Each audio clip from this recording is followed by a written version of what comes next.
ఘనమైన చరిత్ర, ప్రాచీన నాగరికత, అద్భుత పురాణ ఇతిహాసాలు, ఎన్నో వీరగాథలు. వీటన్నింటికంటే చరిత్రకారుల్ని అత్యంత ఆశ్చర్యపరిచింది ఒకటి ఉంది. ఆ ఒక్కటే మిగతా ప్రపంచంతో మన దేశాన్ని విభిన్నంగా నిలిపింది. అదే పరమత సహనం. అవును, ఆ పరమత సహనమే మన దేశ మౌలిక స్వభావం. హిందూ, ముస్లిం, క్రైస్తవ, సిక్కు, జైన, బౌద్ధ, యూదు ఎవరి మతం వాళ్ళది. హిందూ బాబాయ్, ముస్లిం భాయ్, క్రిస్టియన్ సిస్టర్. మందిర్, మసీద్, చర్చ్ ఎవరి ప్రార్థన వాళ్ళది. మతం పూర్తిగా ఒక వ్యక్తిగత విశ్వాసం. కానీ ఇప్పుడు అదే దేశంలో అతిపెద్ద రాజకీయం అయిపోయింది. 4 గోడల మధ్య మనం పూజించే దేవుణ్ణి పార్టీ జెండాల మీదకి తెచ్చేశారు. పరమత సహనాన్ని తుంచి దేవుళ్ళ మధ్య చిచ్చు పెట్టింది ఎవరు? ఈ వీధి రాజేష్కు ఆ వీధిలో ఉండే రసూల్తో గొడవెందుకు వస్తుంది? నువ్వు ఆడుకున్న సలీం ఇవాళ నీకెలా శత్రువు అవుతాడు?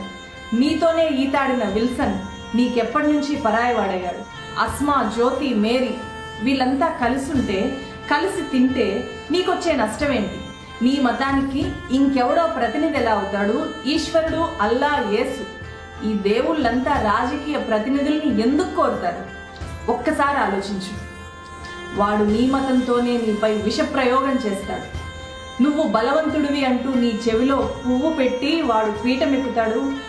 నువ్వు బలహీనుడివి అంటూ నీ చేతికి ఒక పతంగినిచ్చి వాడు పైకి ఎగురుతాడు. వాడి లక్ష్యం నీ అభివృద్ధి కాదు, వాడి అధికారం మాత్రమే. ఇది గుర్తించు.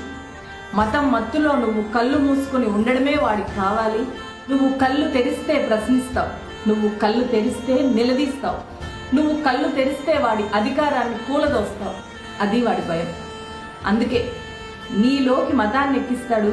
ఆ పైన నిన్ను వాడికి కావాల్సినట్లు ఆడిస్తాడు. ఎన్నికలు వచ్చిన ప్రతిసారి వాడి ఏకైక ఆయుధం మతం మాత్రమే. అదే ఆయుధంతో ఈసారి కూడా మళ్ళీ వస్తున్నాడు. నీ వైపే దూసుకొస్తున్నాడు. మేలుకో మిత్రమా, మేలుకో. త్వరగా తేరుకో. నిన్ను నువ్వు కాపాడుకోవాలి, ఈ దేశాన్ని కూడా నువ్వే కాపాడుకోవాలి అనే విషయాన్ని గుర్తుపెట్టు.